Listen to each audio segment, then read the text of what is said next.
Hello అండి. Welcome to our channel సాహిత్య Raju's kitchen. ఈరోజు వీడియోలో మనకి పనికిరావని పక్కన పాడేసినటువంటి రైస్ బ్యాగ్స్ తోటి ఇంట్లోనే మొక్కలు నాటుకోవడానికి గ్రో బ్యాగ్స్‌ని ఏ విధంగా ప్రిపేర్ చేసుకోవాలని చూపించబోతున్నానండి. తక్కువ కాస్ట్ తోటి అసలు ఖర్చేమీ లేకుండా మనకి పనికిరావని పక్కన పడేసినటువంటి రైస్ బ్యాగ్‌ని యూజ్ చేసి ఈ విధంగా నేను గ్రో బ్యాగ్స్‌ని అయితే ట్రై చేశానండి. చాలా బాగొచ్చాయి.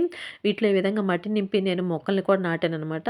మరి ఈ బ్యాగ్స్‌ని ప్రిపేర్ చేసుకోవడం కోసం నేనైతే ఈ విధంగా రైస్ బ్యాగ్స్ ఉంటాయి చూడండి. మనం రైస్ తెచ్చుకున్న తర్వాత వాటిని యూజ్ చేసుకొని బ్యాగ్స్ అయితే మనకి ఎంప్టీగా ఇట్లాగా ఇంట్లో ఉంటాయి కదా! మనకు అడ్డం కూడా అనిపిస్తూ ఉంటాయి.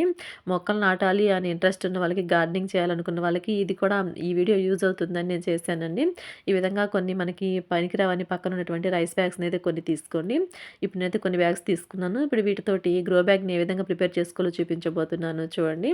ఇప్పుడు ఈ విధంగా రైస్ బ్యాగ్‌ని తీసుకున్న తర్వాత లాస్ట్ చివర ఎడ్జ్ ఉంటుంది చూడండి. ఒకవైపు ఓపెన్ ఉంటుంది. మరొక వైపు ఇలాగ క్లోజ్ ఉంటుంది కదా!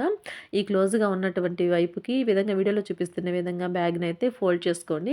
ఇప్పుడు ఈ విధంగా ఫోల్డ్ చేసుకున్న తర్వాత ఈ ఈ ఫోల్డింగ్‌నొచ్చేసి ఒక తాడు కానీ, లేదంటే దారం ఏదైనా టైట్‌గా ఉండేదైతే తీసుకొని, వీడియోలో చూపిస్తున్న విధంగా ఇలాగా టైట్‌గా ముడివేసి చుట్టేయండి. గట్టిగా చుట్టిన తర్వాత టైట్‌గా 1, 2, 3 గట్టిగా ముళ్ళైతే వేసేయండి. ఇప్పుడు ఈ విధంగా ముళ్ళు వేసేసుకున్న తర్వాత, ఈ బ్యాగ్‌ని ముడి లోపలికి వెళ్ళే విధంగా ఇలాగ ఫోల్డ్ చేయండి. ఉల్టా ఫోల్డ్ చేయండి. అంటే మనకి బ్యాగ్‌కి రైస్ బ్యాగ్‌కి కంపెనీ బ్రాండ్ లెటర్స్ ఉంటాయి చూడండి. అవేమో లోపలికి వెళ్ళేటట్టు, లోపల ఉన్న భాగం బయటకొచ్చేటట్టు ఈ విధంగా ఫోల్డ్ చేయండి. ముడినైతే టైట్‌గా వేసుకొని, అది ఓపెన్ అవ్వకుండా వేసుకొని ఇలాగా ఉల్టా చేసుకున్న తర్వాత మనకి ఎంతైతే బ్యాగు అనేది అవసరమో, ఎంత హైట్ కావాలి అన్న దాన్ని బట్టి ఫోల్డింగ్ అయితే చేసుకోండి. యాక్చువల్‌గా దీన్ని కట్ చేసుకోవచ్చు కూడా. కటింగ్ కన్నా కూడా ఇలా లోపలికి ఫోల్డ్ చేసామంటే మనకి ఈ గ్రో బ్యాగ్ అనేది కొంచెం స్ట్రాంగ్‌గా ఉంటుందండి. అందుకోసమని ఎంత హైట్ కావాలో దాన్ని బట్టి ఇలాగ ఫోల్డ్ చేసుకుని అయితే ఇలాగ హాఫ్‌కి అయితే ఫోల్డ్ చేశానండి. చూసారు కదా! ఈ విధంగా ఫోల్డ్ చేసామంటే ఈజీగా మనకైతే గ్రో బ్యాగ్ అయితే రెడీ అయిపోయిందండి. ఓకే అండి. చూసారు కదా! ఈ విధంగా అయితే గ్రో బ్యాగ్ ఈజీగా రెడీ అయిపోయిందండి. స్టాండర్డ్‌గా కూడా ఉందనిపిస్తుంది నాకు. ఈ విధంగా మీకు ఎంత హైట్ కావాలో దాన్ని బట్టి ఇలాగ ఫోల్డింగ్ చేసుకున్నారంటే చక్కగా గ్రో బ్యాగ్ అయితే రెడీ అయిపోయిందండి. ఇది ఒక మెథడ్‌లో నేను ప్రిపేర్ చేశాను. ఈ గ్రో బ్యాగ్‌ని అయితే ఇప్పుడు పక్కన పెట్టి మరొక మెథడ్‌లో నేను గ్రో బ్యాగ్‌ని ఎలా ప్రిపేర్ చేసుకోవాలో చూపిస్తున్నాను చూడండి. ఇప్పుడు గ్రో బ్యాగ్‌ని తీసుకొని ఈ ఎడ్జ్‌లో చూడండి నేను చూపిస్తున్నట్లుగా తాళ్ళుంటాయి కదా! దారాలు దానివే బ్యాగ్‌కొచ్చిన దారాలనే వాటిని ఇలాగ ఫోల్డ్ చేసి, ఆ దారాలను నేను గట్టిగా ముడేస్తున్నాను. అంటే ఎక్స్‌ట్రాగా మనం వేరే దారం పెట్టి కట్టే అవసరం లేకుండా, ఆ గ్రో బ్యాగ్‌కి వచ్చినటువంటి దారాలు కొంచెం పొడవుగా ఉండటం వల్ల వాటిని ఇలాగా ఫోల్డింగ్ చేసి నేనైతే చక్కగా ఇలాగ ముడేస్తున్నానండి. ముడి మాత్రం టైట్‌గా వచ్చేలాగా వేసుకోండి. ఆ తాళ్ళని ఉపయోగించి కడుతున్నాను చూడండి. ఈ విధంగా గట్టిగా కట్టండి. మీకు వీటితో లేదు ఎక్స్‌ట్రా తాడు కడతామన్నా కూడా కట్టుకోవచ్చండి. నేను ఇవి పొడవు ఎక్కువ ఉన్నాయి కదా! వాటిని కట్టేద్దాం అలా ఎక్స్‌ట్రా తాడెందుకని ఇలాగ ముడేస్తున్నాననమాట. ఇదిగో చూడండి ఈ విధంగా గట్టిగా టైట్‌గా అయితే ముడి ఓపెన్ అవ్వకుండా ఉండే విధంగా గట్టిగా అయితే ముడివేయాలండి. ఈ తాడు గట్టిగా ఉండిద్దనిపిస్తుంది నాకు. అందుకని ఆ బ్యాక్‌కొచ్చిన తాడుతోని ఇలాగ ముడేస్తున్నానండి. ఈ విధంగా ముడేసుకున్న తర్వాత మనం ఫస్ట్‌ది ఎలా ఫోల్డింగ్ చేసుకున్నామో అలాగే ఈ బ్యాగ్‌ని కూడా ఫోల్డింగ్ అయితే చేస్తున్నాను చూడండి. ఈ విధంగా ముడి లోపలికి వెళ్ళే విధంగా ముడి, ఆ లెటర్స్ అన్నీ కూడా లోపలికెళ్ళే విధంగా ఈ విధంగా ఫోల్డ్ చేసి మనకి ఎంత పొడవు కావాలో అంత హైట్‌ని బట్టి మనం ఈ కవర్‌ని ఫోల్డ్ చేసామంటే చక్కగా మనకైతే గ్రో బ్యాగ్ అయితే రెడీ అవుతుందండి. చూసారు కదా! చాలా ఈజీ ప్రాసెస్. కటింగ్ అవసరం లేదు, కుట్టు కూడా అవసరం లేదండి. మిషన్‌తో కుట్టాలి, లేదంటే సూది దారంతో కుట్టాలనే పని కూడా లేకుండా ఈజీగా ఒక్క దారంతో ముడేసామంటే మనకి చక్కగా ఈ విధంగా గ్రో బ్యాగ్ అయితే ఈజీగా రెడీ అయిపోయిందండి. చూసారు కదా! చక్కగా మనకి తక్కువ టైంలోనే అసలు ఏమి శ్రమ పడే అవసరం లేకుండా ఇలాగ గ్రో బ్యాగ్స్‌నయితే మనం ఈజీగా రెడీ చేసుకోవచ్చు. ఓకే అండి. మరొక విధానంలో కూడా నేను ఈ గ్రో బ్యాగ్‌నయితే రెడీ చేస్తున్నాను చూడండి. ఈ రైస్ బ్యాగ్ ఉంటుంది కదా! దాన్ని పూర్తిగా ఇలాగ ఉల్టా చేశానండి. అంటే దారం గట్టి కానీ ఏది ముడైతే వేయలేదు. ఓన్లీ రైస్ బ్యాగ్‌ని ఇలాగా ఉల్టా చేసేసాననమాట. చేసిన తర్వాత హైట్‌ని బట్టి ఈ విధంగా లోపలికైతే ఫోల్డింగ్ చేసేస్తున్నాను. అంటే అడుగున ఏ ముడైతే వేయలేదనమాట. రైస్ బ్యాగ్‌ని ఉల్టా చేసేసి ఈ విధంగా లోపలికి ఎంత హైట్ కావాలో మనం ఏ మొక్క పెట్టుకుంటామో ఆ మొక్కని బట్టి ఈ విధంగా లోపలికైతే ఫోల్డింగ్ చేసేసానండి. దీనికైతే అసలు ఎక్కువ శ్రమ పడే అవసరం లేకుండా ఈజీగా గ్రో బ్యాగ్‌నయితే ఈ విధంగా ప్రిపేర్ చేశాను. ఈ 3 విధానాల్లో మీకు నచ్చిన విధానంలో ఈ గ్రో బ్యాగ్‌నైతే ప్రిపేర్ చేసుకోండి. కాకపోతే కొంచెం ముడి వేసిందేందంటే, మనం దారంతో ముడి వేసామనుకోండి, టైట్‌గా ఇలాగా దారంతోటి ముడి కట్టడం వల్ల ఏమవుతుందంటే, ప్లేస్‌మెంట్ అడుగున అనేది కొంచెం స్ట్రాంగ్‌గా ఉంటుందనమాట. అందుకోసమని ఒక బ్యాగ్‌నైతే ఇలా తయారు చేశాను. మిగిలినవన్నీ కూడా ఇలాగ అడుగున గట్టిగా తాడుతోని ముడివేశానండి. ముడివేసేసి ఉల్టా చేసి తయారు చేశాననమాట. ఈ విధంగా అయితే ఈ 3 ప్రాసెస్‌లో ఈజీగా మనము గ్రో బ్యాగుల్ని పక్కన మనకి పనికిరావు అని పడేసినటువంటి ఎంప్టీ రైస్ బ్యాగ్స్ తోటైతే ఈ విధంగా మనం గ్రో బ్యాగ్స్‌నైతే ప్రిపేర్ చేసుకోవచ్చండి. చూసారు కదా! ఈ ప్రాసెస్‌లో నేను కొన్నైతే గ్రో బ్యాగ్స్‌ని ఈ విధంగా రెడీ చేశాను.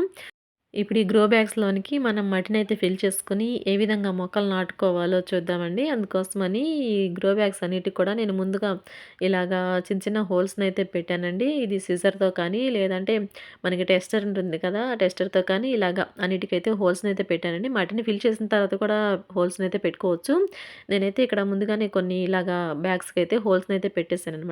ఈ విధంగా హోల్స్‌ని పెట్టిన తర్వాత ఇప్పుడు అడుగున చూడండి వీటిలో కిచెన్ వేస్ట్‌నైతే వేస్తున్నానండి నేను. ఏ కిచెన్ వేస్ట్‌నైనా వేసుకోవచ్చు. ఇలాగ ఉల్లి తొక్కులు, కూరగాయల తొక్కులు అన్నీ వేసుకోవచ్చనమాట. ఈ విధంగా కిచెన్ వేస్ట్ అంతా వేసుకున్న తర్వాత ఈ కిచెన్ వేస్ట్ మీద నేను ఇంట్లో ప్రిపేర్ చేసినటువంటి కంపోస్ట్‌నైతే వేస్తున్నానండి. ఇది హోమ్‌మేడ్ కంపోస్ట్ అనమాట. ఈ కంపోస్ట్ వాటిని కూడా ఒక లేయర్ వరకు ఈ విధంగా వేసేస్తున్నాను. వేసేసిన తర్వాత దీని మీద మళ్ళీ కిచెన్ వేస్ట్ వేసి దాని మీద మళ్ళీ కొంచెం పైన ఎక్కువ కొంచెం మందంగా ఉండే విధంగా ఈ విధంగా ఎర్రమట్టినైతే ఒక లేయర్ వరకు బాగా వేసానండి. ఈ విధంగా మనం ఫిల్ చేసుకోవటం వల్ల మనకి బ్యాగ్ అనేది ఈ గ్రో బ్యాగ్ అనేది కొంచెం బరువనేది తక్కువ ఉంటుందండి. మనం లిఫ్ట్ చేయడానికి ఒక దగ్గర నుంచి ఒక దగ్గరికి ఈజీగా ఉంటుంది. అలాగే కంపోస్ట్ ఇలాగా కిచెన్ వేస్ట్‌ని వేయడం వల్ల అది కంపోస్ట్‌గా తయారవుతుంది. మనకి మొక్కకు కూడా మంచి బలం అనేది వస్తుందనమాట. ఈ విధంగా అయితే నేను అడుగున కొంచెం కిచెన్ వేస్ట్‌ని వేసి తర్వాత మట్టి లేయరు, తర్వాత కొంచెం కిచెన్ వేస్ట్‌ని వేసి పైన మాత్రం ఎక్కువ మందంగా ఉండే విధంగా ఈ ఎర్రమట్టినైతే వేసి ఈ విధంగా అన్ని గ్రో బ్యాగులనైతే రెడీ చేసి ఈ విధంగా పెట్టాను. ఇప్పుడు ఈ బ్యాగులోని మట్టి మీద కొంచెం వాటర్‌నైతే పెట్టి 2 రోజులైతే మట్టి సాయిల్‌ని బాగా నాననిచ్చానండి. చూసారు కదా! 2 రోజులకి మనకి గ్రో బ్యాగ్స్ అయితే ఈ విధంగా ఉన్నాయి. ఇప్పుడు చూడండి ఇది నేను చూపిస్తున్నాను కదా! ఇది కట్ల పాలకండి. ఈ పాలకూర బాగొచ్చింది కానీ ఇది చిన్న బొచ్చెలో వేసినటువంటి పాలకూర అలాగే తోటకూర మాత్రం ఎగరకపోయినట్లయ్యాయండి. ఇవి గ్రో అవ్వట్లేదు. అందుకోసం అని చెప్పేసి నేను ఈ పాలకూర నారునైతే ముందు కొంచెం తీసుకుంటున్నానండి. ఈ నారనేది వచ్చింది కానీ ఇది తొందరగా గ్రో అవ్వట్లేదనమాట. అందుకోసం అని చెప్పేసి ఈ పాలకూర నారని కొంచెం ఈ విధంగా తీస్తున్నానండి. ఈ నారంతా తీసి కూడా ఇప్పుడు ఈ పాలకూర నారని నేను గ్రో బ్యాగుల్లోనికి రీప్లాంటింగ్ అయితే చేద్దామనుకుంటున్నాను. ఇది ఎందుకోసమో గానీ గ్రో అవ్వట్లేదండి. అందుకోసమని చెప్పేసి వాటర్ పోసాను మెత్తగా నానింది. ఇది రెడ్ సాయిల్ కదా! బాగా నానిపోయిందనమాట. ఈ విధంగా తీస్తుంటే చూసారు కదా! చాలా ఈజీగా వచ్చేస్తుంది. అందుకోసం అనేసి కొంచెం పాలకూరనైతే నారుని ఈ విధంగా తీసుకుంటున్నానండి. ఈ తీసుకున్నటువంటి నారుని ఇప్పుడు గ్రో బ్యాగ్‌లోనికైతే నేను నాటేస్తున్నాను. ఈ విధంగా పాలకూర నారునైతే నేను 2 మొక్కలు తీసుకొని 3 గ్రో బ్యాగుల్లోనికైతే ఇలాగ నాటేసానండి. చూద్దాం మరి ఇక్కడ ఈ గ్రో బ్యాగ్‌లో అయినా ఇది గ్రో అవుతుందో లేదో అనేసి 3 బ్యాగుల్లోనికైతే నేను ఈ పాలకూర నారునైతే నాటేసానండి. మిగిలినటువంటి గ్రో బ్యాగ్స్‌లోనికి కూడా ఇలాగ రెడీ చేసి పెట్టాం కదా! వీటిలోనికైతే నేను తోటకూర నారునైతే నాటుదాం అనుకుంటున్నానండి. ఇది కూడా వాటర్ పోసి పెట్టడం వల్ల చూసారా చక్కగా నానుతుంది. ఇవేంటో నారైతే వచ్చాయి కానీ ఇవి గ్రో అవ్వట్లేదండి. ఒకవేళ ప్లేస్ సరిపోలేదేమో వీటికేమైనా అనేసి నేనైతే ఈ విధంగా కొంచెం తోటకూర నారుని కూడా తీసుకున్నానండి. ఇప్పుడు తీసుకున్నటువంటి తోటకూర నారుని కూడా 2 మొక్కల కింద డివైడ్ చేసి వీటిని కూడా మిగిలినటువంటి గ్రో బ్యాగ్‌లకి నాటుతున్నాను. ఇది చూసారా అది ఎర్ర తోటకూర అయితే చక్కగా వచ్చిందండి. చిన్న డబ్బాలో వేసినా కూడా. ఇప్పుడు ఈ విధంగా ఈ తోటకూర మొక్కల్ని నారు తీసుకొచ్చాం కదా! ఈ నారుని కూడా ఇలా వీడియోలో చూపిస్తున్న విధంగా 2 మొక్కలైతే తీసుకొని గ్రో బ్యాగుల్లోనికైతే నాటేసానండి. ఈ విధంగా తోటకూరని అలాగే పాలకూరనైతే రెడీ చేసి పెట్టుకున్నటువంటి గ్రో బ్యాగుల్లోనికి ఈ విధంగా అయితే నాటేసాను. ఇలా నారంతటిని కూడా నాటేసిన తర్వాత చూడండి ఈ విధంగా వాటర్ బాటిల్‌కి మూతకైతే హోల్స్ ఇలా పెట్టేసి వాటర్‌నైతే ఇస్తున్నానండి. మొక్కలకి ఎప్పుడైనా ఇలాగా వాటర్‌ని ఇవ్వాలి. ఓకే అండి. చూసారు కదా! ఇంట్లోనే మనకి పనికిరావని పక్కన పడేసినటువంటి రైస్ బ్యాగ్స్ తోటి ఏ విధంగా మనమైతే గ్రో బ్యాగ్స్‌ని రెడీ చేసుకున్నామో ఇవైతే 6 మంత్స్ పైనే వస్తాయి అనిపిస్తుందండి. స్ట్రాంగ్‌గానే కొంచెం స్ట్రాంగ్‌గా ఉన్నవైతే తీసుకోవాలనమాట. ఓకే అండి. చూసారు కదా! ఈ వీడియో కనుక మీకు నచ్చినట్లయితే ఈ వీడియోకి ఒక లైక్ చేయండి. అలాగే ఇటువంటి మరిన్ని వీడియోస్ కోసం మన ఛానెల్ సబ్స్క్రైబ్ చేసుకొని బెల్ సింబల్‌ని క్లిక్ చేయండి. Thanks for watching our video.